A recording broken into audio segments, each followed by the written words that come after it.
Hello food lovers, welcome to our channel. నేను మీ రాణి Erramsetti. Friends, ఈరోజు పూరీ చేసి చూపించబోతున్నానండి. హోటల్ స్టైల్లో పిండి కలుపుకునే విధానం కానీ, అలాగే పూరీలను ఒత్తుకునే విధానం కానీ, ఆయిల్లో డీప్ ఫ్రై చేసుకునే విధానం కానీ చాలా డిఫరెంట్గా చూపిస్తానండి. మీరు వీడియోని మధ్య మధ్యలో స్కిప్ చేయకుండా ఫస్ట్ నుంచి లాస్ట్ వరకు చూడండి. అలాగే నా ఛానల్ని ఫస్ట్ టైం వాచ్ చేసిన వారు సబ్స్క్రైబ్ చేసుకోండి.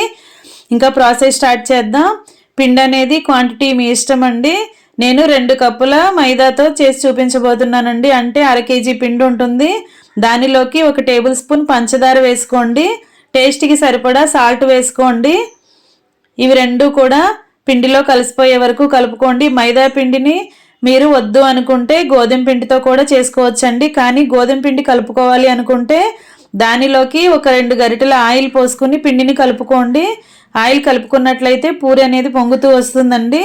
అంతేకాకుండా పూరీని ఒత్తుకునేటప్పుడు మనం కొంచెం మందంగా ఒత్తుకున్నట్టయితే ఆయిల్లో వేసిన వెంటనే కూడా పూరీలు అనేవి పొంగుతూ వస్తాయి. పిండి కలుపుకున్నాం కదా, దీనిని ఒక అరగంట పాటు నానబెట్టుకోవాలండి. పిండి ముద్ద బాగా నానినట్లయితే పూరీలు అనేవి చక్కగా పొంగుతూ వస్తాయి. ఈ లోపుగా మనం స్టవ్ వెలిగించుకుని కళాయి పెట్టుకుని డీప్ ఫ్రైకి సరిపడా ఆయిల్ పోసుకోవాలండి. ఆయిల్ కాగేలోపు మనం పూరీల్ని రెడీ చేసుకుందాం. పూరీ ప్రెషర్ ఉంటుంది కదండి, ఇలా ప్రెషర్తో చాలా ఫాస్ట్గా మనం పూరీల్ని ప్రిపేర్ చేసేసుకోవచ్చు. ఒక ప్యాకింగ్ కవర్ కానీ ఆయిల్ ప్యాకెట్స్ కానీ కట్ చేసుకుని 2 ముక్కలు చేసుకోండి. వాటిని ఇలా ప్రెషర్ మీద పెట్టుకుని దానికి కూడా ఆయిల్ అప్లై చేసుకుని దానిపైన కూడా ఒక కవర్ పెట్టుకోండి.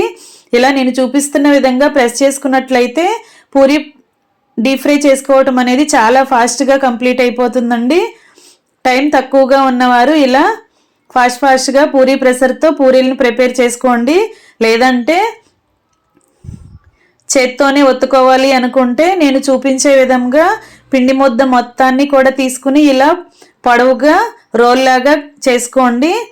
తర్వాత మనకి కావలసిన సైజులో ఇలా ముక్కలుగా కట్ చేసుకోండి. ఇలా చిన్న చిన్న పీసెస్గా కట్ అయిన తర్వాత అవన్నీ పక్కకు పెట్టేసుకోండి. ఇప్పుడు మనం పూరీలను ఒత్తుకుందాం. చేత్తో ఒత్తుకోవాలి అనుకుంటే ఇలా పొడిపిండిని పీట మీద చల్లుకోండి. పూరీ పీట మీద పొడిపిండిని చల్లుకుని ఇలా ఎక్కువగా పౌడర్ అనేది వేసుకున్నట్లయితే పూరీ అనేది చక్కగా ఎక్కువగా సాగుతుందండి. ఒకదానికొకటి అంటుకుపోకుండా మనం సర్ది పెట్టుకున్నప్పుడు కూడా చక్కగా ఈజీగా ఓపెన్ అయిపోతాయి. పౌడర్ అనేది పూరీ పిండి అనేది ఎక్కువగా చల్లుకోండి. ఇంకా ఆయిల్ బాగా కాగిన తర్వాత డీప్ ఫ్రై చేసుకోవటమేనండి. పూరీలు బాగా పొంగుతూ వస్తున్నాయి, చూసారండి. పిండి అనేది ఒక అరగంట పాటు నానినట్లయితే పొంగుతూ వస్తాయి. అంతేకాకుండా పిండి కలుపుకున్నప్పుడు పిండిలో ఆయిల్ కూడా కలుపుకోండి. 1 టేబుల్ స్పూన్ పంచదార కూడా వేసుకోండి. పంచదార వేసుకున్నట్లయితే పూరీలు ఎక్కువసేపుగా పొంగి అలాగే ఉంటాయండి, మెత్తపడకుండా. ఇంకా రెడీ అయిపోయింది. ఇలా అప్పటికప్పుడే మనం పిండిని కలుపుకొని ఒక అరగంట పాటు నానబెట్టుకుని మనం ఇలా ఫాస్ట్గా పూరీలను ఒత్తుకుని ఆయిల్లో వేసుకుని డీప్ ఫ్రై చేసుకోవటమే. ఫ్రెండ్స్, పూరీలోకి ఆలూ కర్రీ కూడా చేశానండి, కానీ వీడియో లెంగ్తీ అయిపోతుందని అది మీకు చూపించట్లేదు.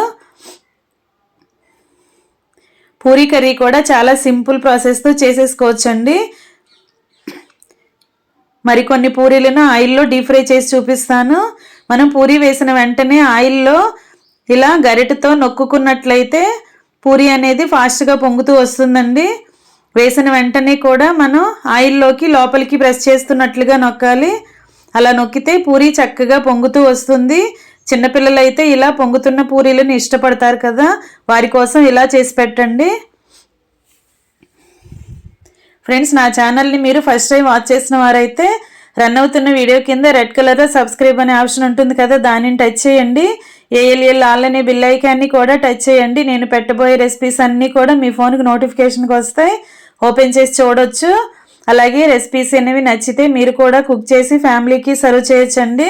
మనం ఎన్ని పూరీలను చేసుకున్నా కూడా హై ఫ్లేమ్లోనే ఇలా డీప్ ఫ్రై చేసుకుంటే చక్కగా పొంగుతూ ఫాస్ట్గా ఫ్రై అయిపోతాయండి. చాలా ఈజీ ప్రాసెస్తో టేస్టీ పూరీలను బ్రేక్ఫాస్ట్ని ప్రిపేర్ చేసి ఫ్యామిలీకి సర్వ్ చేయండి. మనం పూరీలను ఒత్తుకునేటప్పుడు కొంచెం మందంగా చేసుకున్నట్లయితే ఇలా పొంగుతున్నట్లుగా వస్తాయండి. చేతులతో శ్రమ లేకుండా ఉండాలి అంటే పూరీ ప్రెషర్ని యూజ్ చేసుకోండి. ఇది ఆలూ కర్రీ అండి. చాలా సింపుల్ ప్రాసెస్ అండి, కానీ చాలా టేస్టీగా ఉండే కర్రీ. సవిలిగించుకుని పాత్ర పెట్టుకోండి. ఆయిల్ బాగా కాగిన తర్వాత ఆవాలు జీలకర్ర వేసుకుని ఆనియన్ పచ్చిమిర్చి బాగా ఫ్రై చేసుకోండి. టమాటో కూడా కొన్ని వేసుకుని ఫ్రై చేసుకోండి. బాగా మగ్గిన తర్వాత కొంచెం సాల్ట్ వేసుకుని అల్లం వెల్లుల్లి పేస్ట్ వేసుకుని ఉడికించుకోండి. తర్వాత ఉడికించిన బంగాళదుంప ముక్కల్ని అలా వేసేసుకోండి. కొంచెం కారం పసుపు వేసుకుని బాగా ఉడికిన తర్వాత 1 కప్పు శనగపిండిని వాటర్లో కలుపుకొని చిక్కగా అలా కర్రీ ఉడుకుతున్నప్పుడు వేసుకోండి. మనకి కర్రీ అనేది గ్రేవీ అనేది పలుచగా కావాలి అనుకుంటే ఇంకొన్ని వాటర్ పోసుకుని గ్రేవీని పలుచగా చేసుకోండి. సాల్ట్ సరిపోయిందో లేదో చూసుకోండి, చాలకపోతే యాడ్ చేసుకోండి. ఇంకా రెడీ అయిపోయిందండి Puri and curry, aloo curry. చాలా టేస్టీగా ఉంటుంది. పూరీలను మీరు చూస్తున్నట్లయితే చాలా మెత్తగా సాఫ్ట్గా వచ్చాయి, చూసారండి.